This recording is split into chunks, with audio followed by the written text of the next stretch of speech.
আজ আমার প্রথম স্যালারি দিয়েছে অফিসে। স্যালারিটা পেয়ে আমি খুশিতে কোনো জায়গায় না দাঁড়িয়ে সর্বপ্রথমে চলে এলাম আমার বাসায়।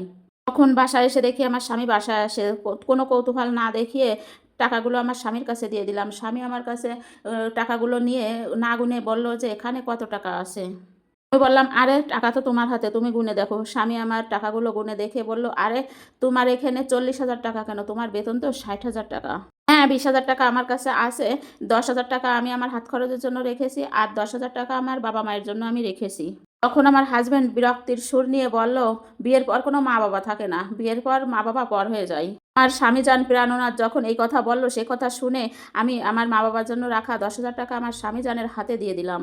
এই টাকা পাওয়ার পর আমার স্বামী বলে উঠল, "তোমার ব্যক্তিগত খরচের জন্য আবার কিসের টাকা লাগবে? তোমার যাতায়াত ভাড়া আমি দিই, তোমার কসমেটিকের জন্য যত খরচ লাগে সবই তো আমিই দিই।" কথা শোনার পর আমি নিজের জন্য যে ১০,০০০ টাকা তুলে রেখেছিলাম সেই টাকাটা আমি আমার স্বামীর হাতে দিয়ে দিলাম এবং পরের দিন সকালে আমি অফিসে যাওয়ার জন্য বেরিয়ে যাব, তখন স্বামীর পকেটের থেকে ২০০ টাকা নিয়ে বেরিয়ে গেলাম এবং যাওয়ার আগে স্বামীর হাতে একটা লিস্ট ধরিয়ে দিলাম মাসের যে কসমেটিক লাগবে সেগুলো আনার জন্য এবং চলে গেলাম অফিসে। যেতে, যেতে ভাবলাম আমি এই মাসে হাত খরচের টাকা থেকে কিছু টাকা বাঁচিয়েছি। এই টাকা দিয়ে আমি একটা শাড়ি কিনবো। এই যেই ভাবনা সেই কাজ। আমি চলে গেলাম দোকানে এবং অফিস থেকে বেরোয় যখন দোকানে গেলাম একই রঙের ২ টো শাড়ি কিনে নিয়ে চলে এলাম বাসায়। এসে সরাসরি চলে গেলাম আমার শাশুড়ির রুমে। শাশুড়ি দেখি খাটের উপরে বসে আছে। সামনে শাশুড়িকে শপিং ব্যাগটা হাতে দিতেই শাশুড়ি ব্যাগ থেকে শাড়ি দুটো বের করে বলল, "একই কালারের একই রঙের ২ টো শাড়ি এনেছো কেন?"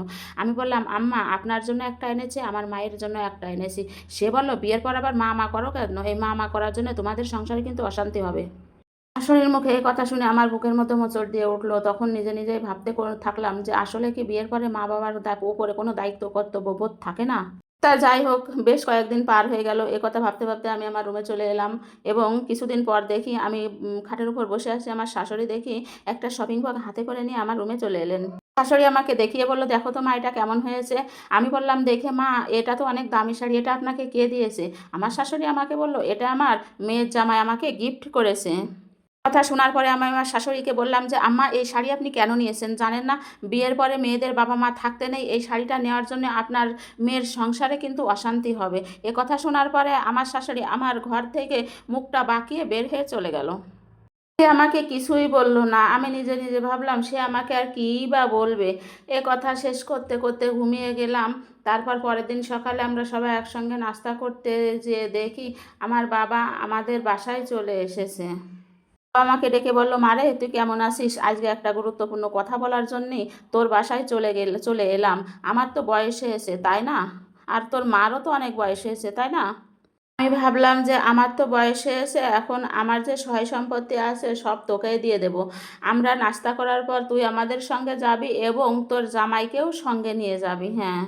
তখন সবার সামনে আমি বলে দিলাম, "না বাবা আমি যেতে পারবো না। এমনকি তোমার জামাইও যেতে পারবে না।" তখন আমার বাবা বলল যে, "না মা, কেন কি হয়েছে? যাবি না কেন বল তো?"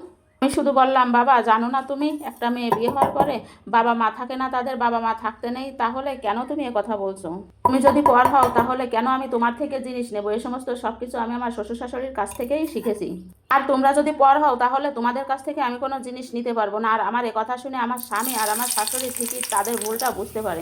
আসলে একটা মেয়ে বিয়ে হয়ে যাওয়ার পর স্বামীর বাড়ি আসে অনেক কষ্ট, অনেক যন্ত্রণা, অনেক দুঃখ মনের ভিতর নিয়ে। কারণ একটা মেয়ে একটা চেনা পরিবেশ পরিস্থিতি, বাবা-মা, আপনজন, ভাই-বোন সব কিছু ছেড়ে চলে আসে একটা অচেনা পরিবেশে। সেই অচেনা পরিবেশে অচেনা মানুষের কাছে চলে আসে।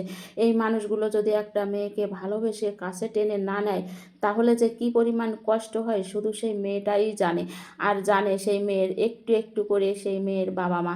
কারণ সন্তানের যদি কিছুমাত্র হয়, বিন্দুমাত্র কিছু হয় সেটা বাবা-মা বুঝতে পারে। আর একটা মেয়ে যদি কষ্টে থাকে শ্বশুরবাড়িতে, স্বামীর বাড়িতে তাহলে বাবা-মা কিন্তু কখনোই শান্তিতে থাকতে পারে না। তাই একটা মেয়েকে বিয়ে দেওয়ার আগে অনেক ভেবে চিন্তে দেখে শুনে বিয়ে দেওয়া উচিত।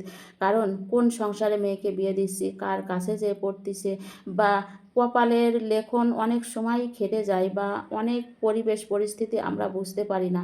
করার কিছুই থাকে না। তারপরেও নিজেদের হাতে যেটা থাকে একটা মেয়েকে বিয়ে দেওয়ার আগে দেখে শুনে বুঝে ভালো করে তারপর বিয়ে দেওয়াই উচিত।